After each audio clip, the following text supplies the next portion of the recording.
Bienvenue sur Classique en lecture. Arsène Lupin, L'Aiguille creuse, de Maurice Leblanc, lu par Laurence des Bibliboom, sur une musique de Sergueï Kovtchik.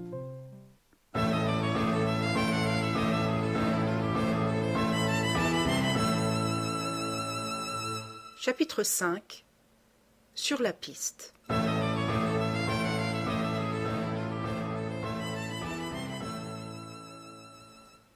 La violence du coup étourdit le jeune Beautrelet. Au fond, bien qu'il eût obéi, en publiant son article, à un de ces mouvements irrésistibles qui vous font dédaigner toute prudence, au fond, il n'avait pas cru à la possibilité d'un enlèvement. Ses précautions étaient trop bien prises. Les amis de Cherbourg n'avaient pas seulement consigne de garder le père Beautrelet, ils devaient surveiller ses allées et venues, ne jamais le laisser sortir seul, et même ne lui remettre aucune lettre sans l'avoir au préalable décachetée. Non, il n'y avait pas de danger. Lupin bluffait. Lupin, désireux de gagner du temps, cherchait à intimider son adversaire. Le coup fut donc presque imprévu, et toute la fin du jour, dans l'impuissance où il était d'agir, il en ressentait le choc douloureux. Une seule idée le soutenait, partir, aller là-bas, voir par lui-même ce qui s'était passé et reprendre l'offensive. Il envoya un télégramme à Cherbourg. Vers 8 heures, il arrivait à la gare Saint-Lazare. Quelques minutes après, l'express l'emmenait. Ce n'est qu'une heure plus tard, en dépliant machinalement un journal du soir acheté sur le quai, qu'il eut connaissance de la fameuse lettre par laquelle Lupin répondait indirectement à son article du matin. « Monsieur le directeur, je ne prétends point que ma modeste personnalité, qui, certes, en des temps plus héroïques, eût passé complètement inaperçue, ne prenne quelque relief en notre époque de veulerie et de médiocrité. Mais il est une limite que la curiosité malsaine des foules ne saurait franchir sous peine de déshonnête indiscrétion. Si l'on ne respecte plus le mur de la vie privée, quelle sera la sauvegarde des citoyens? Invoquera-t-on l'intérêt supérieur de la vérité? Vain prétexte à mon égard, puisque la vérité est connue et que je ne fais aucune difficulté pour en écrire l'aveu officiel. Oui, mademoiselle de Saint-Véran est vivante. Oui, je l'aime. Oui, j'ai le chagrin de n'être pas aimé d'elle. Oui, l'enquête du petit Beautrelet est admirable de précision et de justesse. Oui, nous sommes d'accord sur tous les points. Il n'y a plus d'énigme. Eh bien alors, atteint jusqu'aux profondeurs même de mon âme, tout saignant encore des blessures morales les plus cruelles, je demande qu'on ne livre pas davantage à la malignité publique mes sentiments les plus intimes et mes espoirs les plus secrets. Je demande la paix qui m'est nécessaire pour conquérir l'affection de mademoiselle de Saint-Véran et pour effacer de son souvenir les 1000 petits outrages que lui valait de la part de son oncle et de sa cousine, ceci n'a pas été dit, sa situation de parente pauvre. Mademoiselle de Saint-Véran oubliera ce passé détestable. Tout ce qu'elle pourra désirer, fût-ce le plus beau joyau du monde, fût-ce le trésor le plus inaccessible, je le mettrai à ses pieds. Elle sera heureuse, elle m'aimera. Mais pour réussir, encore une fois, il me faut la paix. C'est pourquoi je dépose les armes, et c'est pourquoi j'apporte à mes ennemis le rameau d'olivier, tout en les avertissant d'ailleurs, généreusement, qu'un refus de leur part pourrait avoir, pour eux, les plus graves conséquences. Un mot encore au sujet du sieur Arlington. Sous ce nom se cache un excellent garçon, secrétaire du milliardaire américain Cooley, et chargé par lui de rafler en Europe tous les objets d'art antique qu'il est possible de découvrir. La malchance voulut qu'il tombât sur mon ami, Étienne de Vaudreix, alias Arsène Lupin, alias moi. Il apprit ainsi, ce qui d'ailleurs était faux, qu'un certain monsieur de Gesvres voulait se défaire de 4 Rubens, à condition qu'ils fussent remplacés par des copies, et qu'on ignorât le marché auquel il consentait. Mon ami Vaudreix se faisait fort de décider monsieur de Gesvres à vendre la Chapelle-Dieu. Les négociations se poursuivirent avec une entière bonne foi du côté de mon ami Vaudreix, avec une ingénuité charmante du côté du sieur Arlington, jusqu'au jour où les Rubens et les pierres sculptées de la Chapelle-Dieu furent en lieu sûr, et le sieur Arlington en prison. Il n'y a donc plus qu'à relâcher l'infortuné américain, puisqu'il se contenta du modeste rôle de dupe, à flétrir le milliardaire Cooley, puisque, par crainte d'ennui possible, il ne protesta pas contre l'arrestation de son secrétaire, et à féliciter mon ami Étienne de Vaudreix, alias moi, puisqu'il venge la morale publique en gardant les 500 000 francs qu'il a reçus par avance du peu sympathique Coulet. Excusez la longueur de ces lignes, mon cher directeur, et croyez à mes sentiments distingués, Arsène Lupin. Peut-être Isidore pesa-t-il les termes de cette lettre avec autant de minutie qu'il avait étudié le document de l'Aiguille creuse. Il partait de ce principe, dont la justesse était facile à démontrer, que jamais Lupin n'avait pris la peine d'envoyer une seule de ces amusantes lettres aux journaux sans une nécessité absolue, sans un motif que les événements ne manquaient pas de mettre en lumière un jour ou l'autre. Quel était le motif de celle-ci? Pour quelle raison secrète confessait-il son amour et l'insuccès de cet amour? Était-ce là qu'il fallait chercher, ou bien dans les explications qui concernaient le sieur Arlington, ou plus loin encore, entre les lignes, derrière tous ces mots dont la signification apparente n'avait peut-être d'autre but que de suggérer la petite idée mauvaise, perfide, déroutante? Des heures, le jeune homme, enfermé dans son compartiment, resta pensif, inquiet. Cette lettre lui inspirait de la méfiance, comme si elle avait été écrite pour lui et qu'elle fût destinée à l'induire en erreur, lui, personnellement. Pour la première fois, et parce qu'il se trouvait en face, non plus d'une attaque directe, mais d'un procédé de lutte équivoque, indéfinissable, il éprouvait la sensation très nette de la peur. Et, songeant à son vieux bonhomme de père, enlevé par sa faute, il se demandait avec angoisse si ce n'était pas folie que de poursuivre un duel aussi inégal. Le résultat n'était-il pas certain? D'avance, Lupin n'avait-il pas parti gagner? Courte défaillance. Quand il descendit de son compartiment, à 6 heures du matin, réconforté par quelques heures de sommeil, il avait repris toute sa foi. Sur le quai, Froberval, l'employé du port militaire qui avait donné l'hospitalité au père Beautrelet, l'attendait, accompagné de sa fille Charlotte, une gamine de 12 à 13 ans. « Eh bien » s'écria Beautrelet. Le brave homme se mettant à gémir, il l'interrompit, l'entraîna dans un estaminet voisin, fit servir du café et commença nettement, sans permettre à son interlocuteur la moindre digression. « Mon père n'a pas été enlevé, n'est-ce pas? C'était impossible. »« Impossible, seulement il a disparu. »« Depuis quand? » ?»« Nous ne savons pas. »« Comment? » ?»« Non. Hier matin, à 6 heures, ne le voyant pas descendre, j'ai ouvert sa porte, il n'était plus là. »« Mais avant-hier, il y était encore? » ?»« Oui, avant-hier, il n'a pas quitté sa chambre. Il était un peu fatigué et Charlotte lui a porté son déjeuner à midi et son dîner à 7 heures du soir. »« C'est donc entre 7 heures du soir, avant-hier, et 6 heures du matin, hier, qu'il a disparu? » ?»« Oui, la nuit d'avant celle-ci. Seulement, eh bien, la nuit, on ne peut sortir de l'Arsenal. »« C'est donc qu'il n'en est pas sorti. Impossible. Les camarades et moi, on a fouillé tout le port militaire. Alors, c'est qu'il est sorti. Impossible. Tout est gardé. » Beautrelet réfléchit, puis prononça. « Dans la chambre, le lit était défait? »« Non. »« Et la chambre était en ordre? »« Oui, j'ai retrouvé sa pipe au même endroit, son tabac, le livre qu'il lisait. Il y avait même au milieu de ce livre cette petite photographie de vous qui tenait la page ouverte. Faites voir. » Froberval passa la photographie. Beautrelet eut un geste de surprise. Il venait, sur l'instantané, de se reconnaître, debout, les 2 mains dans ses poches, avec, autour de lui, une pelouse où se dressaient des arbres et des ruines. Froberval ajouta « Ce doit être le dernier portrait de vous que vous lui avez envoyé.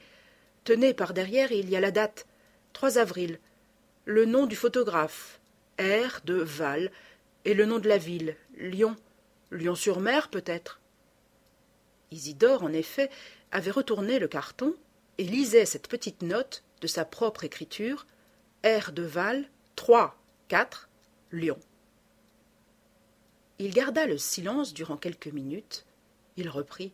« Mon père ne vous avait pas encore fait voir cet instantané? »« Ma foi, non, et ça m'a étonné quand j'ai vu ça hier, car votre père nous parlait si souvent de vous. » Un nouveau silence, très long. Froberval murmura « C'est que j'ai affaire à l'atelier. Nous pourrions peut-être bien rentrer. » Il se tut. Isidore n'avait pas quitté des yeux la photographie, l'examinant dans tous les sens. Enfin, Le jeune homme demanda « Est-ce qu'il existe à une petite lieue en dehors de la ville une auberge du Lion d'Or ?»« Oui, mais oui, à une lieue d'ici. Sur la route de Valognes, n'est-ce pas ?»« Sur la route de Valognes, en effet. »« Eh bien, j'ai tout lieu de supposer que cette auberge fut le quartier général des amis de Lupin. C'est de là qu'ils sont entrés en relation avec mon père. »« Quelle idée! Votre père ne parlait à personne. Il n'a vu personne. Il n'a vu personne, mais on s'est servi d'un intermédiaire. Quelle preuve en avez-vous? Cette photographie. Mais c'est la vôtre, c'est la mienne, mais elle ne fut pas envoyée par moi. Je ne la connaissais même pas. Elle fut prise à mon insu dans les ruines d'Embrumésie, sans doute par le greffier du juge d'instruction, lequel était, comme vous le savez, complice d'Arsène Lupin. Et alors, cette photographie a été le passeport, le talisman, grâce auquel on a capté la confiance de mon père. Mais qui a pu pénétrer chez moi? Je ne sais, mais mon père est tombé dans le piège. On lui a dit, et il a cru, que j'étais aux environs, et que je demandais à le voir, et que je lui donnais rendez-vous à l'auberge du Lion d'Or. Mais c'est de la folie tout ça. Comment pouvez-vous affirmer très simplement? On a imité mon écriture derrière le carton, et on a précisé le rendez-vous. Route de Valognes, 3 km 400, auberge du Lion.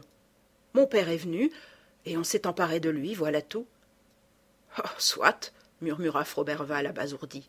Soit, j'admets, les choses se sont passées ainsi, mais tout cela n'explique pas comment il a pu sortir pendant la nuit. Il est sorti en plein jour, quitte à attendre la nuit pour aller au rendez-vous. Mais nom d'un chien, puisqu'il n'a pas quitté sa chambre de toute la journée d'avant-hier. Il y aurait un moyen de s'en assurer. Courez au port, Froberval, et cherchez l'un des hommes qui était de garde dans l'après-midi d'avant-hier. Seulement, dépêchez-vous si vous voulez me retrouver ici. Vous partez donc? Oui, je reprends le train. Comment? Mais vous ne savez pas...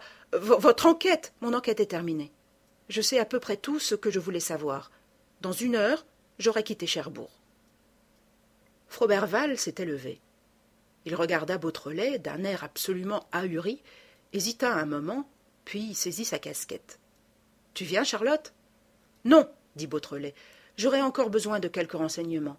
Laissez-la moi, et puis nous bavarderons. Je l'ai connue toute petite. » Froberval s'en alla. Beautrelet et la petite fille restèrent seuls dans la salle de l'estaminet. Des minutes s'écoulèrent, un garçon entra, emporta des tasses et disparut. Les yeux du jeune homme et de l'enfant se rencontrèrent, et avec beaucoup de douceur, Beautrelet mit sa main sur la main de la fillette. Elle le regarda 2 ou 3 secondes, éperdue, comme suffoquée. Puis, se couvrant brusquement la tête entre ses bras repliés, elle éclata en sanglots. Il la laissa pleurer, et au bout d'un instant lui dit « C'est toi qui as tout fait, n'est-ce pas? C'est toi qui as servi d'intermédiaire. C'est toi qui as porté la photographie. Tu l'avoues, n'est-ce pas? Et quand tu disais que mon père était dans sa chambre avant-hier, tu savais bien que non, n'est-ce pas, puisque c'est toi qui l'avais aidé à sortir. » Elle ne répondait pas. Il lui dit « Pourquoi as-tu fait cela? On t'a offert de l'argent, sans doute, de quoi t'acheter des rubans, une robe. » Il décroisa les bras de Charlotte et lui releva la tête.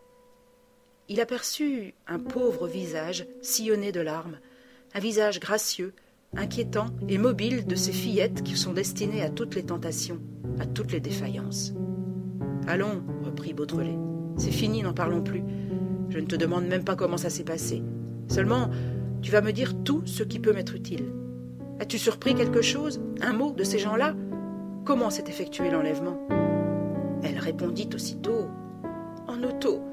Je les ai entendus qui en parlaient. »« Et quelle route ont-ils suivi ?»« Ah ça, je ne sais pas. Ils n'ont échangé devant toi aucune parole qui puisse nous aider? »« Aucune. Il y en a un cependant qui a dit « Il n'y aura pas de temps à perdre. C'est demain matin à 8 heures que le patron doit nous téléphoner là-bas. »« Où là-bas? Rappelle-toi. C'était un nom de ville, n'est-ce pas? »« Oui, un nom comme... Château? Châteaubriand? Château-Thierry? Non, non, Châteauroux? C'est ça, Châteauroux. » Beautrelet n'avait pas attendu qu'elle eût prononcé la dernière syllabe. Il était debout déjà et, sans se soucier de Froberval, sans plus s'occuper de la petite, tandis qu'elle le regardait avec stupéfaction, il ouvrait la porte et courait vers la gare. « Châteauroux, madame, un billet pour Châteauroux. »« Parlement et Tours ?» demanda la buraliste. « Évidemment, le plus court. J'arriverai pour déjeuner ? Ah non. Pour dîner ? Pour coucher ? Ah non. Pour ça, il faudrait passer par Paris. L'express de Paris est à 8 heures. Il est trop tard. » Il n'était pas trop tard. Beautrelet put encore l'attraper. « Allons, dit Beautrelet en se frottant les mains. Je n'ai passé qu'1 heure à Cherbourg, mais elle fut bien employée. » Pas un instant il n'eut l'idée d'accuser Charlotte de mensonge. Faible, désemparée, capable des pires trahisons, ces petites natures obéissent également à des élans de sincérité, et Beautrelet avait vu dans ses yeux effrayés la honte du mal qu'elle avait fait, et la joie de le réparer en partie. Il ne doutait donc point que Châteauroux fût cette autre ville à laquelle Lupin avait fait allusion, et où ses complices devaient lui téléphoner. Dès son arrivée à Paris, Beautrelet prit toutes les précautions nécessaires pour n'être pas suivi. Il sentait que l'heure était grave. Il marchait sur la bonne route qui le conduisait vers son père. Une imprudence pouvait tout gâter. Il entra chez un de ses camarades de lycée et en sortit 1 heure après, méconnaissable. C'était un Anglais d'une 30aine d'années, habillé d'un complet marron à grands carreaux, culotte courte, bas de laine, casquette de voyage, la figure colorée et un petit collier de barbe rousse. Il enfourcha une bicyclette à laquelle était accroché tout un attirail de peintre et fila vers la gare d'Austerlitz. Le soir, il couchait à Issoudun. Le lendemain, dès l'aube, il sautait en machine. À 7 heures, il se présentait au bureau de poste de Châteauroux et demandait la communication avec Paris. Obligé d'attendre, il liait conversation avec l'employé et apprenait que, l'avant-veille, à pareille heure, un individu en costume d'automobiliste avait également demandé la communication avec Paris. La preuve était faite. Il n'attendit pas davantage.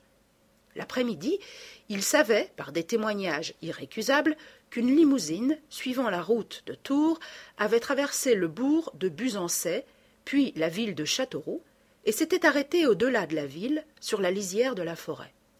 Vers 10 heures, un cabriolet, conduit par un individu, avait stationné auprès de la limousine, puis s'était éloigné vers le sud par la vallée de la Bouzanne. À ce moment, une autre personne se trouvait aux côtés du conducteur. Quant à l'automobile, prenant le chemin opposé, elle s'était dirigée vers le nord, vers Issoudun. Isidore découvrit aisément le propriétaire du cabriolet. Mais ce propriétaire ne put rien dire.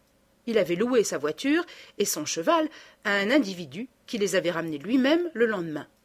Enfin, le soir même, Isidore constatait que l'automobile n'avait fait que traverser Issoudun, continuant sa route vers Orléans, c'est-à-dire vers Paris. De tout cela, il résultait, de la façon la plus absolue, que le père Beautrelet se trouvait aux environs. Sinon, comment admettre que des gens fissent près de 500 kilomètres à travers la France pour venir téléphoner à Châteauroux et remonter ensuite, à Angle-Aigu, sur le chemin de Paris? Cette formidable randonnée avait un but précis, transporter le père Beautrelet à l'endroit qui lui était assigné. Et cet endroit est à portée de ma main, se disait Isidore en frissonnant d'espoir. À 10 lieues, à 15 lieues d'ici, mon père attend que je le secoure. Il est là, il respire le même air que moi. Tout de suite, il se mit en campagne. Prenant une carte d'état-major, il la divisa en petits carrés qu'il visitait tour à tour, entrant dans les fermes, faisant causer les paysans, se rendant auprès des instituteurs, des maires, des curés, bavardant avec les femmes. Il lui semblait qu'il allait sans retard toucher au but, et ses rêves s'amplifiant, ce n'est plus son père qu'il espérait délivrer, mais tous ceux que Lupin tenait captifs, Raymonde de Saint-Véran, Ganimard, Herlock Sholmès peut-être, et d'autres, beaucoup d'autres. Et en arrivant jusqu'à eux, il arriverait en même temps jusqu'au cœur même de la forteresse de Lupin, dans sa tanière, dans la retraite impénétrable où il entassait les trésors qu'il avait volés à l'univers. Mais, après 15 jours de recherches infructueuses, son enthousiasme finit par décliner, et très vite il perdit confiance. Le succès tardant à se dessiner, du jour au lendemain presque, il le jugea impossible, et bien qu'il continuât à poursuivre son plan d'investigation, il eût éprouvé une véritable surprise si ses efforts eussent abouti à la moindre découverte. Des jours encore s'écoulèrent, monotones et découragés. Il sut par les journaux que le comte de Gesvres et sa fille avaient quitté Embrumésie et s'étaient installés aux environs de Nice. Il sut aussi l'élargissement du sieur Arlington, dont l'innocence éclata, conformément aux indications d'Arsène Lupin. Il changea son quartier général, s'établissant 2 jours à La Châtre, 2 jours à Argenton. Même résultat. À ce moment, il fut prêt d'abandonner la partie.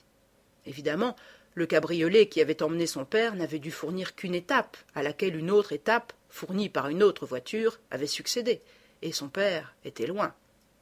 Il songea au départ.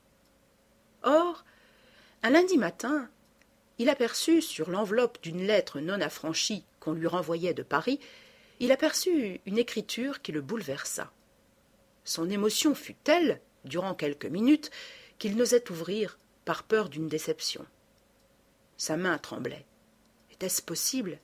N'y avait-il pas là un piège que lui tendait son infernal ennemi? D'un coup, il décacheta. C'était bien une lettre de son père, écrite par son père lui-même. L'écriture présentait toutes les particularités, tous les tics de l'écriture qu'il connaissait si bien. Il lut. « Ces mots te parviendront-ils, mon cher fils? Je n'ose le croire. Toute la nuit de l'enlèvement, nous avons voyagé en automobile, puis le matin en voiture. Je n'ai rien pu voir, j'avais un bandeau sur les yeux. Le château où l'on me détient doit être, à en juger par sa construction et par la végétation du parc, au centre de la France. La chambre que j'occupe est au 2e étage, une chambre à 2 fenêtres, dont l'une presque bouchée par un rideau de glycine. L'après-midi, je suis libre à certaines heures d'aller et venir dans ce parc, mais sous une surveillance qui ne se relâche pas. À tout hasard, je t'écris cette lettre et je l'attache à une pierre. Peut-être un jour pourrai-je la jeter par-dessus les murs, et quelque paysan la ramassera-t-il. Ne t'inquiète pas, on me traite avec beaucoup d'égards. Ton vieux père qui t'aime bien, et qui est triste de penser aux soucis qu'il te donne. Beautrelet. Aussitôt, Isidore regarda les timbres de la poste. Il portait Cuzion, Indre. L'Indre, ce département qu'il s'acharnait à fouiller depuis des semaines. Il consulta un petit guide de poche qui ne le quittait pas. Cuzion, canton d'Aiguzon. Là aussi il avait passé. Par prudence, il rejeta sa personnalité d'anglais, qui commençait à être connue dans le pays, se déguisa en ouvrier et fila sur Cuzion, village peu important, où il lui fut facile de découvrir l'expéditeur de la lettre. Tout de suite, d'ailleurs, la chance le servit. « Une lettre jetée à la poste mercredi dernier ?» s'écria le maire. « Brave bourgeois auquel il se confia et qui se mit à sa disposition. Écoutez, je crois que je peux vous fournir une indication précieuse.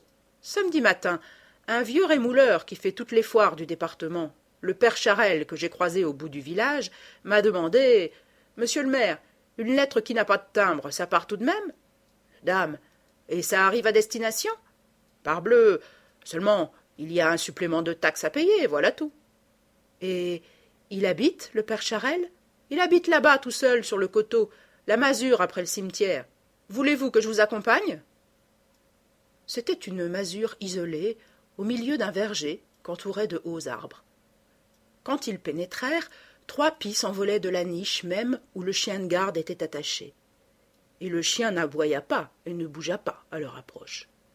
Très étonné, Beautrelet s'avança. La bête était couchée sur le flanc, les pattes raidies, morte. En hâte, ils coururent vers la maison. La porte était ouverte. Ils entrèrent.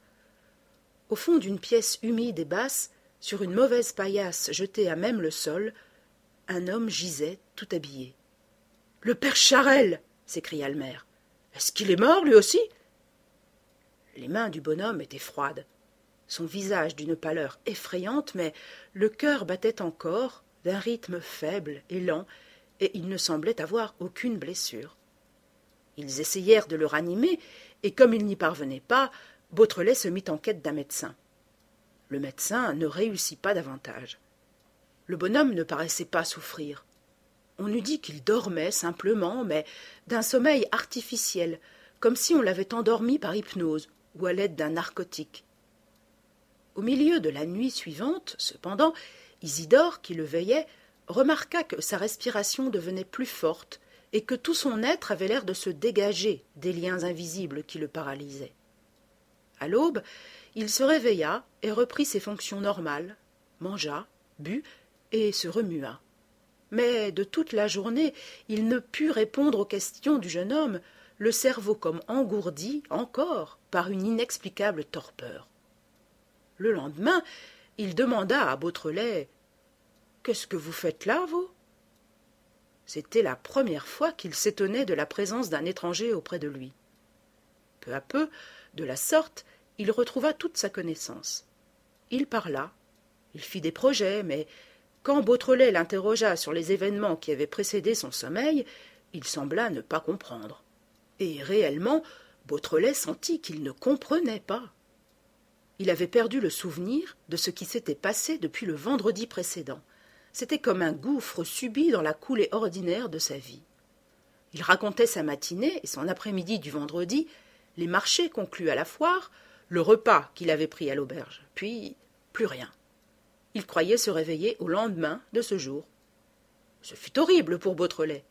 La vérité était là, dans ses yeux qui avaient vu les murs du parc derrière lesquels son père l'attendait, dans ses mains qui avaient ramassé la lettre, dans ce cerveau confus qui avait enregistré le lieu de cette scène, le décor, le petit coin du monde où se jouait le drame. Et de ses mains, de ses yeux, de ce cerveau, il ne pouvait tirer le plus faible écho de cette vérité si proche. Oh, cet obstacle impalpable et formidable auquel se heurtaient ses efforts, cet obstacle fait de silence et d'oubli, comme il portait bien la marque de Lupin. Lui seul avait pu, informé sans doute qu'un signal avait été tenté par le père Beautrelet, lui seul avait pu frapper de mort partielle celui-là seul dont le témoignage pouvait le gêner. Non point que Beautrelet se sentît découvert et qu'il pensât que Lupin, au courant de son attaque sournoise et sachant qu'une lettre lui était parvenue, se fût défendu contre lui personnellement, mais combien s'était montré de prévoyance et de véritable intelligence que de supprimer l'accusation possible de ce passant. Personne ne savait plus maintenant qu'il y avait, entre les murs d'un parc, un prisonnier qui demandait du secours. Personne, si Beautrelet. Le père Charel ne pouvait parler, soit, mais on pouvait connaître du moins la foire où le bonhomme s'était rendu et la route logique qu'il avait prise pour en revenir. Et le long de cette route, peut-être enfin serait-il possible de trouver Isidore, qui d'ailleurs n'avait fréquenté la masure du père Charel qu'avec les plus grandes précautions et de façon à ne pas donner l'éveil, Isidore décida de n'y point retourner. S'étant renseigné, il apprit que le vendredi, c'était jour de marché à Freslin, gros bourg situé à quelques lieues, où l'on pouvait se rendre, soit par la grande route, assez sinueuse, soit par des raccourcis. Le vendredi, il choisit pour y aller la grande route, et n'aperçut rien qui attirât son attention, aucune enceinte de hauts murs, aucune silhouette de vieux château. Il déjeuna dans une auberge de Freslin, et il se disposait à partir, quand il vit arriver le père Charel, qui traversait la place en poussant sa petite voiture de rémouleur. Il le suivit aussitôt de très loin. Le bonhomme fit 2 interminables stations pendant lesquelles il repassa des douzaines de couteaux. Puis, enfin, il s'en alla par un chemin tout différent qui se dirigeait vers Crozant et le bourg d'Aiguzon. Beautrelet s'engagea derrière lui sur cette route, mais il n'avait pas marché pendant 5 minutes qu'il eut l'impression de n'être pas seul à suivre le bonhomme. Un individu cheminait entre eux qui s'arrêtait et repartait en même temps que le père Charel, sans prendre d'ailleurs beaucoup de soin pour n'être pas vu. « On le surveille, » pensa Beautrelet. « Peut-être veut-on savoir s'il s'arrête devant les murs. » Son cœur battit. L'événement approchait. Tous les 3, les uns derrière les autres, ils montaient et descendaient les pentes raides du pays, et ils arrivèrent à Crozant. Là, le père Charel fit une halte d'1 heure. Puis, il descendit vers la rivière et traversa le pont. Mais il se passa alors un fait qui surprit Beautrelet. L'individu ne franchit pas la rivière. Il regarda le bonhomme s'éloigner, et quand il l'eut perdu de vue, il s'engagea dans un sentier qui le conduisit en plein champ. Que faire ? Beautrelet hésita quelques secondes, puis brusquement se décida. Il se mit à la poursuite de l'individu. Il aura constaté, pensa-t-il, que le père Charel a passé tout droit. Il est tranquille et il s'en va. Où? Au château? Il touchait au but. Il le sentait à une sorte d'allégresse douloureuse qui le soulevait. L'homme pénétra dans un bois obscur qui dominait la rivière, puis apparut de nouveau en pleine clarté, à l'horizon du sentier. Quand Beautrelet, à son tour, sortit du bois, il fut très surpris de ne plus apercevoir l'individu. Il le cherchait des yeux, quand, soudain, il étouffa un cri et, d'un bond en arrière, regagna la ligne des arbres qu'il venait de quitter. À sa droite, il avait vu un rempart de hautes murailles que flanquaient, à distance égale, des contreforts massifs. C'était là, ces murs emprisonnaient son père. Il avait trouvé le lieu secret où Lupin gardait ses victimes. Il n'osa plus s'écarter de l'abri que lui offraient les feuillages épais du bois. Lentement, presque à plat ventre, il appuya vers la droite et parvint ainsi au sommet d'un monticule qui atteignait le faîte des arbres voisins. Les murailles étaient plus élevées encore. Cependant, il discerna le toit du château qu'elles saignaient. Un vieux toit à Louis XIII que surmontaient des clochetons très fins disposés en corbeille autour d'une flèche plus aiguë et plus haute. Pour ce jour-là, Beautrelet n'en fit pas davantage. Il avait besoin de réfléchir et de préparer son plan d'attaque, sans rien laisser au hasard. Maître de Lupin, c'était à lui maintenant de choisir l'heure et le mode du combat. Il s'en alla. Près du pont, il croisa 2 paysannes qui portaient des seaux remplis de lait. Il leur demanda « Comment s'appelle le château qui est là-bas, derrière les arbres ?»« Ça, monsieur, c'est le château de l'Aiguille. » Il avait jeté sa question sans y attacher d'importance. La réponse le bouleversa. « Le château de l'Aiguille? Ah, mais où sommes-nous ici? Dans le département de l'Indre? »« Ma foi non, l'Indre c'est de l'autre côté de la rivière. Par ici, c'est la Creuse. » Isidore eut un éblouissement. Le château de l'Aiguille, le département de la Creuse, l'Aiguille, Creuse, la clé même du document, la victoire assurée, définitive, totale. Sans un mot de plus, il tourna le dos aux 2 femmes et s'en alla en titubant comme un homme ivre.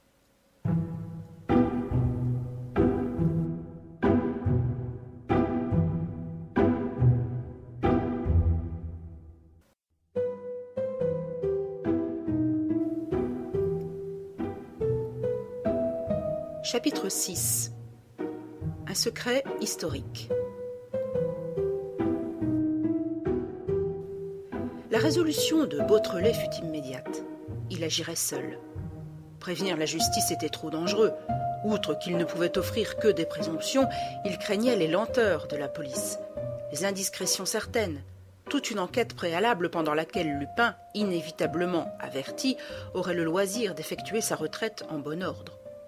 Le lendemain, dès 8 heures, son paquet sous le bras, il quitta l'auberge qu'il habitait aux environs de Cuzion, gagna le premier four et venu, se défit de ses hardes d'ouvrier, redevint le jeune peintre anglais qu'il était précédemment, et se présenta chez le notaire d'Aiguzon, le plus gros bourg de la contrée.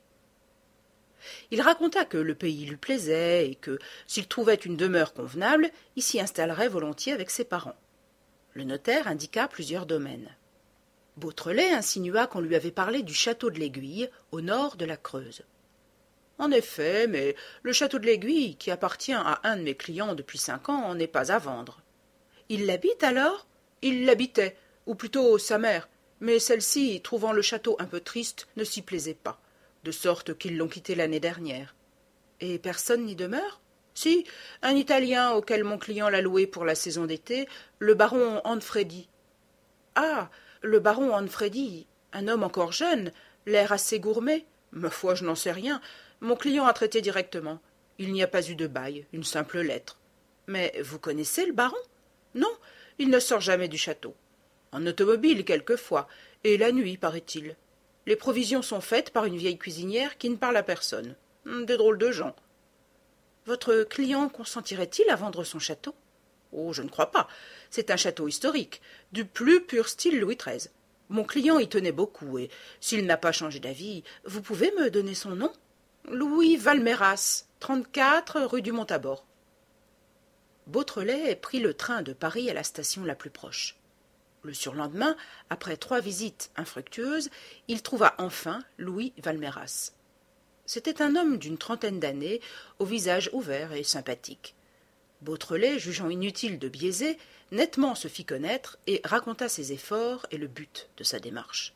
« J'ai tout lieu de penser, conclut-il, que mon père est emprisonné au château de l'Aiguille, en compagnie sans doute d'autres victimes, et je viens vous demander ce que vous savez de votre locataire, le baron Anfredi. »« Pas grand-chose. J'ai rencontré le baron Anfredi l'hiver dernier à Monte-Carlo. Ayant appris par hasard que j'étais propriétaire d'un château, comme il désirait passer l'été en France, il me fit des offres de location.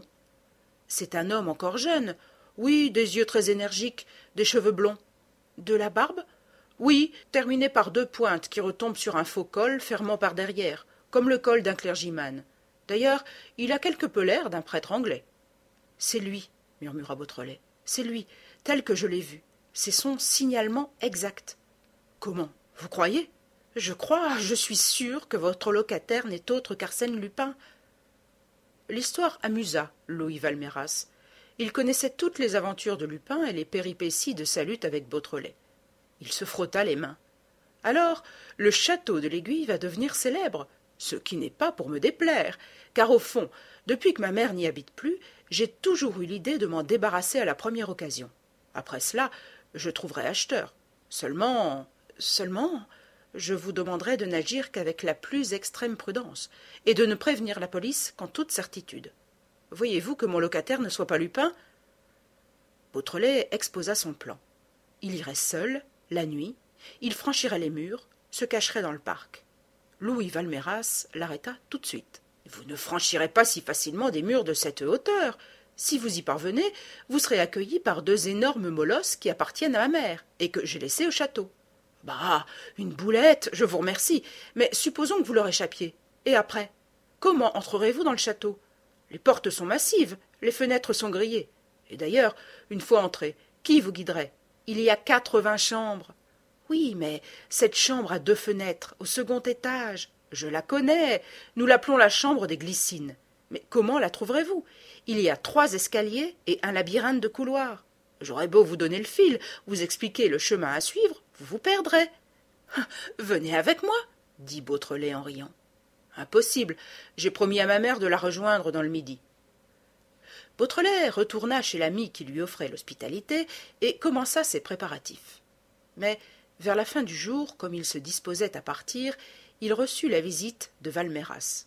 « Voulez-vous toujours de moi ?»« Si je veux, eh bien je vous accompagne. Oui, l'expédition me tente. Je crois qu'on ne s'ennuiera pas, et ça m'amuse d'être mêlé à tout cela. Et puis, mon concours ne vous sera pas inutile. Tenez, voici déjà un début de collaboration. » Il montra une grosse clé toute rugueuse de rouille et d'aspect vénérable. « Et cette clé ouvre, demanda Beautrelet, une petite poterne dissimulée entre 2 contreforts, abandonnée depuis des siècles, et que je n'ai même pas cru devoir indiquer à mon locataire. Elle donne sur la campagne, précisément à la lisière du bois. » Beautrelet l'interrompit brusquement. « Ils la connaissent, cette issue.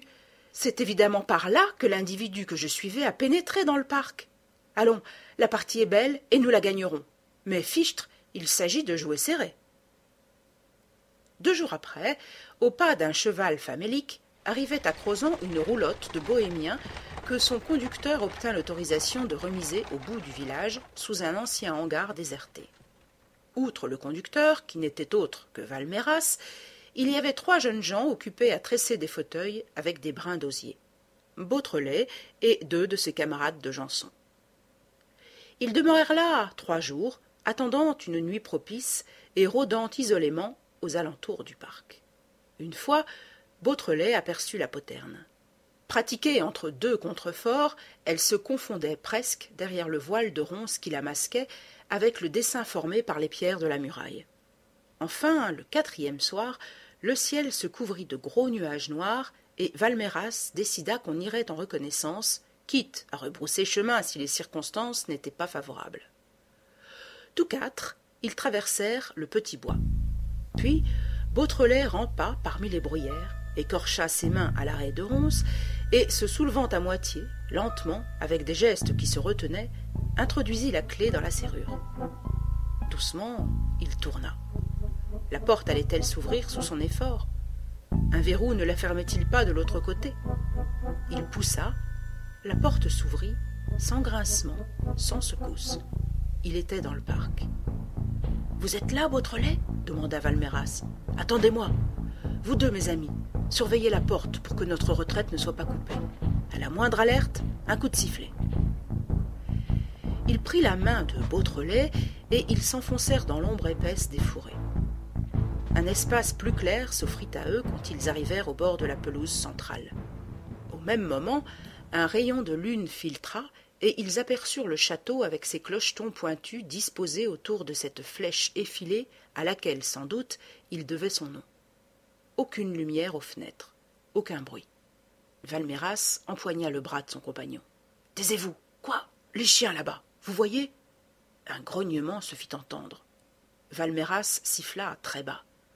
2 silhouettes blanches bondirent et en 4 sauts vinrent s'abattre aux pieds du maître. « Tout doux, les enfants, couchez là, bien, ne bougez plus. » Et il dit à Beautrelet, « Et maintenant, marchons, je suis tranquille. »« Vous êtes sûr du chemin ? » ?»« Oui, nous nous rapprochons de la terrasse. »« Et alors, je me rappelle qu'il y a sur la gauche, à un endroit où la terrasse, qui domine la rivière, s'élève au-dessus des fenêtres du rez-de-chaussée, un volet qui ferme mal et qu'on peut ouvrir de l'extérieur. » De fait, quand ils furent arrivés, sous les forts, le volet céda.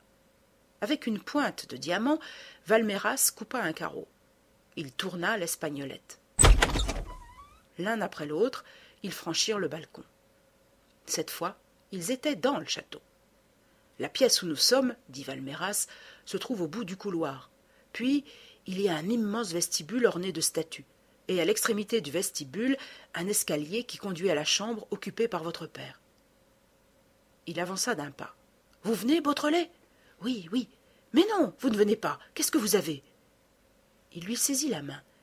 Elle était glacée, et il s'aperçut que le jeune homme était accroupi sur le parquet. « Qu'est-ce que vous avez ?» répéta-t-il. « Rien, ça passera. »« Mais enfin, j'ai peur. »« Vous avez peur ?»« Oui, » avoua Beautrelet ingénument. « Ce sont mes nerfs qui flanchent. J'arrive souvent à les commander, mais aujourd'hui le silence, l'émotion, et puis devant le coup de couteau de ce greffier... Mais ça va passer, tenez, ça passe. » Il réussit en effet à se lever, et Valméras l'entraîna hors de la chambre. Ils suivirent à tâtons un couloir, et si doucement que chacun d'eux ne percevait pas la présence de l'autre. Une faible lueur, cependant, semblait éclairer le vestibule vers lequel ils se dirigeaient. Valméras passa la tête. C'était une veilleuse placée au bas de l'escalier, sur un guéridon que l'on apercevait à travers les branches frêles d'un palmier. « Halte !» souffla Valméras. Près de la veilleuse, il y avait un homme en faction, debout, qui tenait un fusil. Les avait-il vus ? Peut-être, du moins quelque chose dut l'inquiéter car il épaula. Beautrelet était tombé à genoux contre la caisse d'un arbuste et il ne bougeait plus, le cœur comme déchaîné dans sa poitrine. Cependant, le silence et l'immobilité des choses rassurèrent l'homme en faction. Il baissa son arme, mais sa tête resta tournée vers la caisse de l'arbuste. D'effrayantes minutes s'écoulèrent, 10, 15. Un rayon de lune s'était glissé par une fenêtre de l'escalier. Et soudain, Beautrelet s'avisa que le rayon se déplaçait insensiblement et que, avant 10 autres minutes, il serait sur lui, l'éclairant en pleine face. Des gouttes de sueur tombèrent de son visage sur ses mains tremblantes. Son angoisse était telle qu'il fut sur le point de se relever et de s'enfuir, mais, se souvenant que Valméras était là, il le chercha des yeux, et il fut stupéfait de le voir, ou plutôt de le deviner, qui rampait dans les ténèbres à l'abri des arbustes et des statues. Déjà, il atteignait le bas de l'escalier, à hauteur, à quelques pas de l'homme. Qu'allait-il faire ? Passer quand même, monter seul à la délivrance du prisonnier ? Mais pourrait-il passer ? Beautrelet ne le voyait plus, et il avait l'impression que quelque chose allait s'accomplir, une chose que le silence, plus lourd, plus terrible, semblait pressentir aussi. Et brusquement, une ombre qui bondit sur l'homme, la veilleuse qui s'éteint, le bruit d'une lutte. Beautrelet accourut. Les 2 corps avaient roulé sur les dalles. Il voulut se pencher, mais il entendit un gémissement rauque, un soupir, et aussitôt un des adversaires se releva, qui lui saisit le bras. « Vite, allons-y !» C'était Valméras. Ils montèrent 2 étages et débouchèrent à l'entrée d'un corridor qu'un tapis recouvrait. « À droite !» souffla Valméras. « La 4e chambre, sur la gauche. » Bientôt, ils trouvèrent la porte de cette chambre. Comme ils s'y attendaient, le captif était enfermé à clé. Il leur fallut une demi-heure d'efforts étouffés, de tentatives assourdies pour forcer la serrure. Enfin, ils entrèrent. À tâtons, Beautrelet découvrit le lit. Son père dormait. Il le réveilla doucement. « C'est moi, Isidore, et un ami. Ne crains rien, lève-toi, pas un mot. » Le père s'habilla, mais au moment de sortir, il leur dit à voix basse « Je ne suis pas seul dans le château. »« Ah, qui ? Ganimard ? Cholmès ? Non, du moins je ne les ai pas vus. Alors, une jeune fille, mademoiselle de Saint-Véran sans aucun doute. Je ne sais pas, je l'ai aperçue de loin plusieurs fois dans le parc, et puis, en me penchant de ma fenêtre, je vois la sienne. Elle m'a fait des signaux. Tu sais où est sa chambre ? Oui, dans ce couloir, la 3e à droite. La chambre bleue, murmura Valméras. La porte est à 2 battants, nous aurons moins de mal. Très vite, en effet, l'un des battants céda. Ce fut le père Beautrelet qui se chargea de prévenir la jeune fille. 10 minutes après, il sortait de la chambre avec elle et disait à son fils « Tu avais raison, mademoiselle de Saint-Véran. » Ils descendirent tous 4. Au bas de l'escalier, Valméras s'arrêta et se pencha sur l'homme, puis, les entraînant vers la chambre de la terrasse, « Il n'est pas mort, il vivra. »« Ah !» fit Beautrelet avec soulagement. « Par bonheur, la lame de mon couteau a plié, le coup n'est pas mortel. Et puis, quoi, ces coquins ne méritent pas de pitié. » Dehors, ils furent accueillis par les 2 chiens qui les accompagnèrent jusqu'à la poterne. Là, Beautrelet retrouva ses 2 amis. La petite troupe sortit du parc. Il était 3 heures du matin. Cette première victoire ne pouvait suffire à Beautrelet. Dès qu'il eut installé son père et la jeune fille, il les interrogea sur les gens qui résidaient au château, et en particulier sur les habitudes d'Arsène Lupin. Il apprit ainsi que Lupin ne venait que tous les 3 ou 4 jours, arrivant le soir en automobile et repartant dès le matin. À chacun de ces voyages, il rendait visite aux 2 prisonniers, et tous 2 s'accordaient à louer ses égards et son extrême affabilité. Pour l'instant, il ne devait pas se trouver au château. En dehors de lui, il n'avait jamais vu qu'une vieille femme, préposée à la cuisine et au ménage, et 2 hommes qui les surveillaient tour à tour et qui ne leur parlaient point. 2 subalternes, évidemment, à en juger d'après leur façon et leur physionomie. 2 complices tout de même, conclut Beautrelet, ou plutôt 3 avec la vieille femme. C'est gibier qui n'est pas à dédaigner, et si nous ne perdons pas de temps, il sauta sur une bicyclette, fila jusqu'au bourg d'Aiguzon, réveilla la gendarmerie, mit tout le monde en branle, fit sonner le bout de selle et revint à Crozant à 8 heures, suivi du brigadier et de 6 gendarmes. 2 de ces hommes restèrent en faction auprès de la roulotte. 2 autres s'établirent devant la poterne. Les 4 derniers, commandés par leur chef et accompagnés de Beautrelet et de Valméras, se dirigèrent vers l'entrée principale du château. Trop tard. La porte était grande ouverte. Un paysan leur dit qu'1 heure auparavant, il avait vu sortir du château une automobile. De fait, la perquisition ne donna aucun résultat. Selon toute probabilité, la bande avait dû s'installer là en camp volant. On trouva quelques hardes, un peu de linge, des ustensiles de ménage, et c'est tout. Ce qui étonna davantage Beautrelet et Valméras, ce fut la disparition du blessé. Ils ne purent relever la moindre trace de lutte, pas même une goutte de sang sur les dalles du vestibule. Somme toute, aucun témoignage matériel n'aurait pu prouver le passage de Lupin au château de l'Aiguille, et l'on aurait eu le droit de récuser les assertions de Beautrelet, de son père, de Valméras et de mademoiselle de Saint-Véran, si l'on avait fini par découvrir, dans une chambre contiguë à celle que la jeune fille occupait, une demi-douzaine de bouquets admirables auxquels était épinglée la carte d'Arsène Lupin. Bouquets dédaignés par elle, flétris, oubliés. L'un d'eux, outre la carte, portait une lettre que Raymonde n'avait pas vue. L'après-midi, quand cette lettre eut été décachetée par le juge d'instruction, on y trouva 10 pages de prières, de supplications, de promesses, de menaces, de désespoir, toute la folie d'un amour qui n'a connu que mépris et répulsion. et la lettre se terminait ainsi: « Je viendrai mardi soir, Raymonde. D'ici là, réfléchissez. Pour moi, je suis résolu à tout. » Mardi soir, c'était le soir même de ce jour où Beautrelet venait de délivrer mademoiselle de Saint-Véran. On se rappelle la formidable explosion de surprise et d'enthousiasme qui éclata dans le monde entier à la nouvelle de ce dénouement imprévu. Mademoiselle de Saint-Véran libre, la jeune fille que convoitait Lupin, pour laquelle il avait machiné ses plus machiavéliques combinaisons, arrachées à ses griffes. Libre aussi le père de Beautrelet, celui que Lupin, dans son désir exagéré d'un armistice que nécessitaient les exigences de sa passion, celui que Lupin avait choisi comme otage. Libres tous deux, les deux prisonniers. Et le secret de l'aiguille, que l'on avait cru impénétrable, connu, publié, jeté aux quatre coins de l'univers. Vraiment, la foule s'amusa. On chansonna l'aventurier vaincu, les amours de Lupin, les sanglots d'Arsène, le cambrioleur amoureux, la complainte du pickpocket. Cela se criait sur les boulevards, cela se fredonnait à l'atelier. Pressé de questions, poursuivi par les intervieweurs, Raymonde répondit avec la plus extrême réserve. Mais la lettre était là, et les bouquets de fleurs, et toute la pitoyable aventure. Lupin, bafoué, ridiculisé, dégringola de son piédestal. Et Beautrelet fut l'idole. Il avait tout vu, tout prédit, tout élucidé.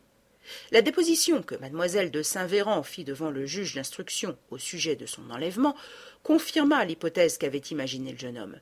Sur tous les points, la réalité semblait se soumettre à ce qu'il la décrétait au préalable. Lupin avait trouvé son maître. Beautrelet exigea que son père, avant de retourner dans ses montagnes de Savoie, prît quelques mois de repos au soleil, et il le conduisit lui-même, ainsi que mademoiselle de Saint-Véran, aux environs de Nice, où le comte de Gesvres et sa fille Suzanne étaient installés pour passer l'hiver.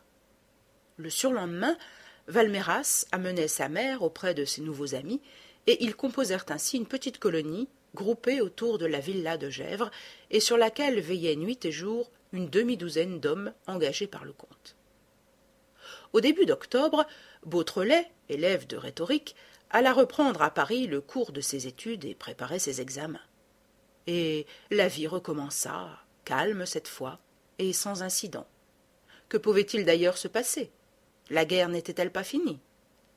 Lupin devait en avoir de son côté la sensation bien nette, et qu'il n'y avait plus pour lui qu'à se résigner au fait accompli, car un beau jour, ses deux autres victimes, Ganimard et Herlock Sholmès, réapparurent. Leur retour à la vie de ce monde manqua, du reste, totalement de prestige. Ce fut un chiffonnier qui les ramassa, quai des Orfèvres, en face de la préfecture de police, et tous deux endormis et ligotés. Après une semaine de complet ahurissement, ils parvinrent à reprendre la direction de leurs idées et racontèrent, ou plutôt Ganimard raconta, car Sholmès s'enferma dans un mutisme farouche, qu'ils avaient accompli, à bord du yacht l'Hirondelle, un voyage de circumnavigation autour de l'Afrique, voyage charmant, instructif, où ils pouvaient se considérer comme libres, sauf à certaines heures qu'ils passaient à fond de cale, tandis que l'équipage descendait dans des ports exotiques. Quant à leur atterrissage au quai des Orfèvres, ils ne se souvenaient de rien, endormis sans doute depuis plusieurs jours. Cette mise en liberté, c'était l'aveu de la défaite, et en ne luttant plus, Lupin la proclamait sans restriction. Un événement, d'ailleurs, la rendit encore plus éclatante. Ce furent les fiançailles de Louis Valméras et de mademoiselle de Saint-Véran. Dans l'intimité que créaient entre eux les conditions actuelles de leur existence, les deux jeunes gens s'éprirent l'un de l'autre. Valméras aima le charme mélancolique de Raymonde, et celle-ci, blessée par la vie, avide de protection, subit la force et l'énergie de celui qui avait contribué si vaillamment à son salut. On attendit le jour du mariage avec une certaine anxiété. Lupin ne chercherait-il pas à reprendre l'offensive? Accepterait-il de bonne grâce la perte irrémédiable de la femme qu'il aimait? 2 ou 3 fois, on vit rôder autour de la villa des individus à mine suspecte, et Valméras eut même à se défendre un soir contre un soi-disant ivrogne qui tira sur lui un coup de pistolet et traversa son chapeau d'une balle. Mais somme toute, la cérémonie s'accomplit au jour et à l'heure fixée, et Raymonde de Saint-Véran devint Madame Louis Valméras. C'était comme si le destin lui-même eût pris parti pour Beautrelet et contresigné le bulletin de victoire. La foule le sentit si bien que ce fut à ce moment que jaillit, parmi ses admirateurs, l'idée d'un grand banquet où l'on célébrerait son triomphe et l'écrasement de Lupin. Idée merveilleuse et qui suscita l'enthousiasme. En 15 jours, 300 adhésions furent réunies. On lança des invitations au lycée de Paris, à raison de 2 élèves par classe de rhétorique. La presse entonna des hymnes, et le banquet fut ce qu'il ne pouvait manquer d'être, une apothéose. Mais une apothéose charmante et simple, parce que Beautrelet en était le héros. Sa présence suffit à remettre les choses au point. Il se montra modeste, comme à l'ordinaire, un peu surpris des bravos excessifs, un peu gêné des éloges hyperboliques où l'on affirmait sa supériorité sur les plus illustres policiers, un peu gêné, mais aussi très ému. Il le dit en quelques paroles qui plurent à tous, et avec le trouble d'un enfant qui rougit d'être regardé. Il dit sa joie, il dit sa fierté. Et vraiment, si raisonnable, si maître de lui qu'il fut, il connut là des minutes d'ivresse inoubliables.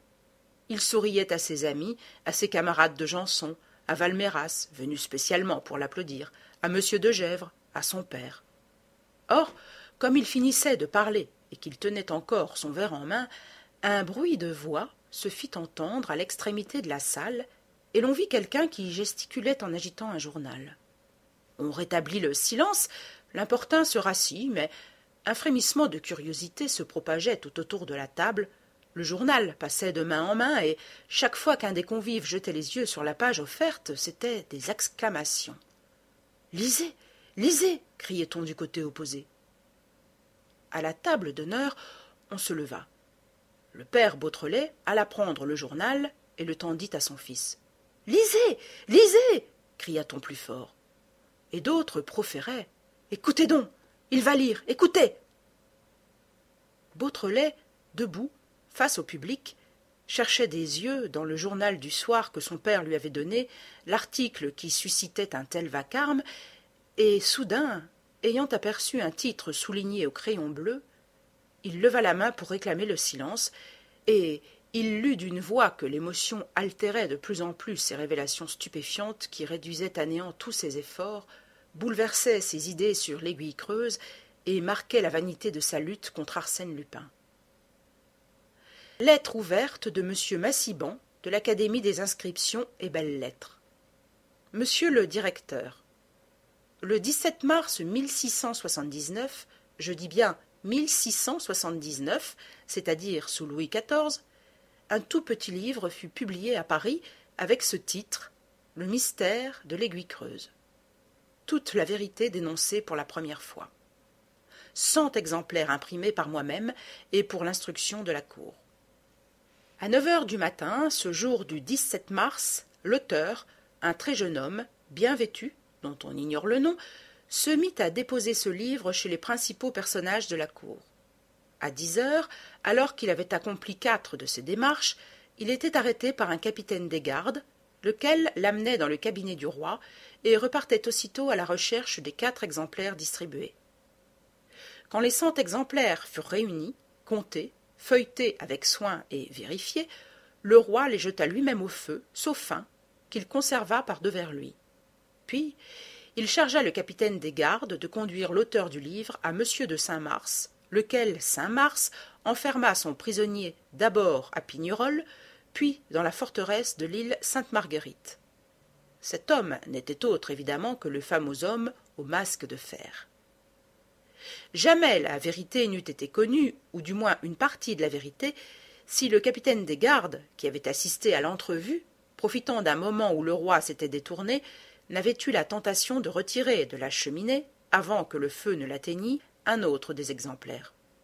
6 mois après, ce capitaine fut ramassé sur la grande route de Gaillon à Mantes. Ses assassins l'avaient dépouillé de tous ses vêtements, oubliant toutefois dans sa poche droite un bijou que l'on y découvrit par la suite, un diamant de la plus belle eau, d'une valeur considérable. Dans ces papiers, on retrouva une note manuscrite. Il n'y parlait point du livre arraché aux flammes, mais il donnait un résumé des premiers chapitres.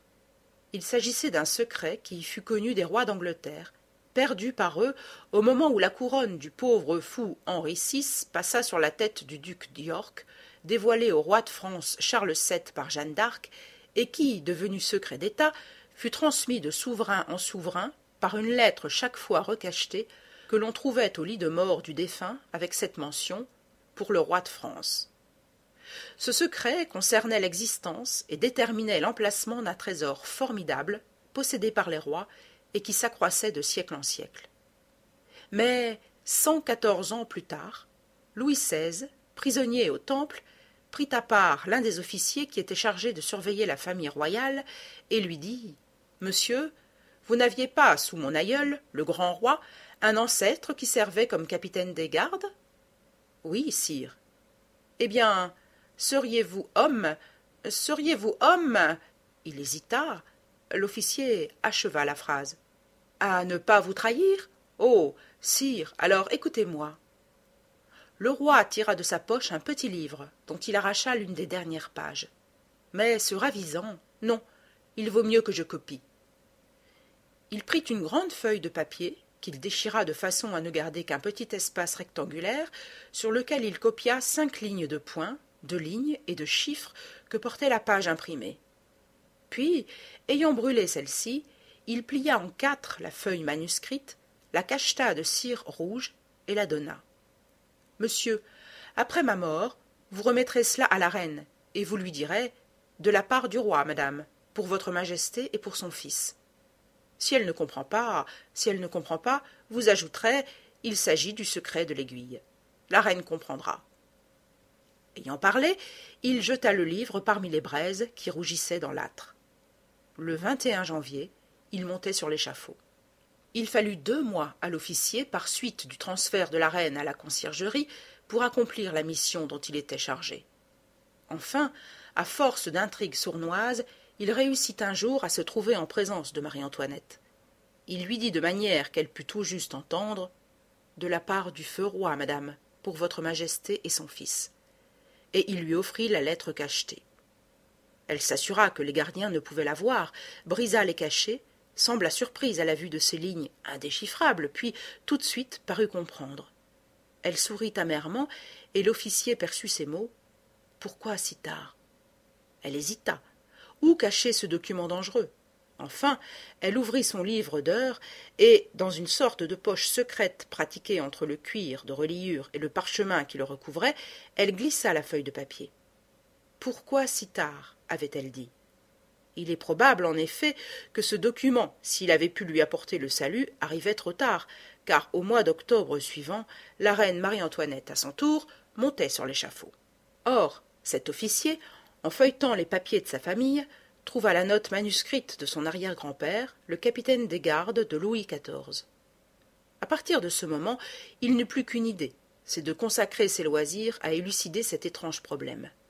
Il lut tous les auteurs latins, parcourut toutes les chroniques de France et celles des pays voisins, s'introduisit dans les monastères, déchiffra les livres de comptes, les cartulaires, les traités, et il put ainsi retrouver certaines citations éparses à travers les âges. Au livre 3 des commentaires de César sur la guerre des Gaules, il est raconté qu'après la défaite de Viridorix par Titulius Sabinus, le chef des Calettes, fut mené devant César et que, pour sa rançon, il dévoila le secret de l'aiguille. Le traité de Saint-Clair-sur-Epte, entre Charles le Simple et Roll, chef des barbares du Nord, fait suivre le nom de Roll de tous ses titres, parmi lesquels nous lisons maître du secret de l'aiguille. La chronique saxonne, parlant de Guillaume à la grande vigueur, Guillaume le Conquérant, raconte que la hampe de son étendard se terminait en pointe acérée et percée d'une fente à la façon d'une aiguille. Dans une phrase assez ambiguë de son interrogatoire, Jeanne d'Arc avoue qu'elle a encore une chose secrète à dire au roi de France, à quoi ses juges répondent « Oui, nous savons de quoi il est question, et c'est pourquoi, Jeanne, vous périrez. » Par la vertu de l'aiguille, jure quelquefois le bon roi Henri IV. Auparavant, François Ier, haranguant les notables du Havre en 1520, prononça cette phrase que nous transmet le journal d'un bourgeois d'Honfleur. Les rois de France portent des secrets qui règlent la conduite des choses et le sort des villes.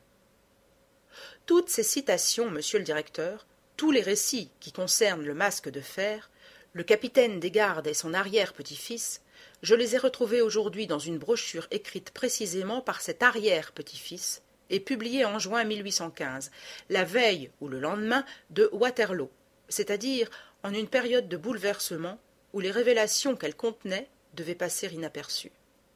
Que vaut cette brochure ? Rien, me direz-vous, et nous ne devons lui accorder aucune créance. C'est là ma première impression. Mais quelle ne fut pas ma stupeur, en ouvrant les commentaires de César au chapitre indiqué, d'y découvrir la phrase relevée dans la brochure. Même constatation en ce qui concerne le traité de Saint-Clair-sur-Epte, la chronique saxonne, l'interrogatoire de Jeanne d'Arc, bref, tout ce qu'il m'a été possible de vérifier jusqu'ici. Enfin, il est un fait plus précis encore que relate l'auteur de la brochure de 1815. Pendant la campagne de France, officier de Napoléon, il sonna un soir, son cheval ayant crevé, à la porte d'un château où il fut reçu par un vieux chevalier de Saint-Louis. Et il apprit coup sur coup, en causant avec le vieillard, que ce château, situé au bord de la Creuse, s'appelait le château de l'Aiguille, qu'il avait été construit et baptisé par Louis XIV, et que, sur son ordre express, il avait été orné de clochetons et d'une flèche qui figurait l'aiguille. Comme date il portait, il doit porter encore 1680. 1680. Un an après la publication du livre et l'emprisonnement du masque de fer. Tout s'expliquait. Louis XIV, prévoyant que le secret pouvait s'ébruiter, avait construit et baptisé ce château pour offrir aux curieux une explication naturelle de l'antique mystère. L'Aiguille Creuse, un château à clochetons pointus, situé au bord de la Creuse et appartenant au roi. Du coup, on croyait connaître le mot de l'énigme et les recherches cessaient. Le calcul était juste, puisque plus de 2 siècles après, M. Beautrelet est tombé dans le piège. Et c'est là, monsieur le directeur, que je voulais en venir en écrivant cette lettre. Si Lupin, sous le nom d'Anfredi, allouait à M. Valméras le château de l'Aiguille au bord de la Creuse, s'il a logé là ses 2 prisonniers, c'est qu'il admettait le succès des inévitables recherches de M. Beautrelet, et que, dans le but d'obtenir la paix qu'il avait demandée, il tendait précisément à M. Beautrelet ce que nous pouvons appeler le piège historique de Louis XIV. Et par là, nous sommes amenés à ceci, conclusion irréfutable, c'est que lui, Lupin, avec ses seules lumières, sans connaître d'autres faits que ceux que nous connaissons, est parvenu, par le sortilège d'un génie vraiment extraordinaire, à déchiffrer l'indéchiffrable document. C'est que Lupin, dernier héritier des rois de France, connaît le mystère royal de l'Aiguille Creuse. Là se terminait l'article. Mais depuis quelques minutes, depuis le passage concernant le château de l'Aiguille, ce n'était plus Beautrelet qui en faisait la lecture. Comprenant sa défaite, écrasé sous le poids de l'humiliation subie, il avait lâché le journal et s'était effondré sur sa chaise, le visage enfoui dans ses mains. Haletante et secouée d'émotion par cette incroyable histoire, la foule s'était rapprochée peu à peu et maintenant se pressait autour de lui. On attendait avec une angoisse frémissante les mots qu'il allait répondre, les objections qu'il allait soulever. Il ne bougea pas. D'un geste doux, Valméras lui décroisa les mains et releva sa tête. Isidore Beautrelet pleurait.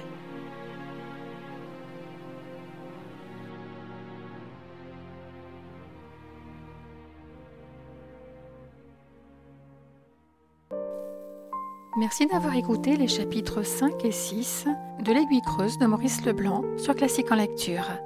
Si cette vidéo vous a plu, vous pouvez la partager. Vous pouvez aussi aider la chaîne à se développer. Pour cela, n'hésitez pas à liker, vous abonner et activer la cloche des notifications pour être prévenu lorsque je sors une nouvelle vidéo de lecture. Vous pouvez également me donner vos impressions dans les commentaires. À très vite sur Classique en lecture.